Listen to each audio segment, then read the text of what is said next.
اشرح لي صدري ويسر لي أمري واحلل عقدة من لساني يفقهوا قولي۔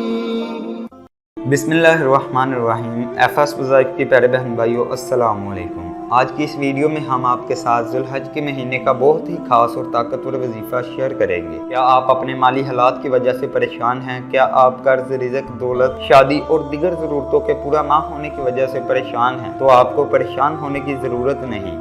آئیے ہم آپ کو نبی کریم صلی اللہ علیہ وآلہ وسلم کا بتایا ہوا عمل بتاتے ہیں۔ تو وظیفہ کرنا کس طرح ہے کہ آپ نے اول اور آخر 11 مرتبہ درود شریف، 3 مرتبہ سورۃ بقرہ کی آخری آیات اور 21 مرتبہ سورۃ فاتحہ، اس کے بعد دعا مانگے۔ آپ نے اس عمل کو 4 دن تک جاری رکھنا ہے۔ آپ اس عمل کو کسی بھی وقت کر سکتے ہیں اور 5 وقت کی نماز کی پابندی کریں۔ انشاءاللہ آپ کی ہر دعا قبول ہوگی اور اللہ تعالیٰ آپ کو کامیابی عطا فرمائیں گے۔ اللہ تعالیٰ ہم سب کے حامی و ناصر ہوں، آمین۔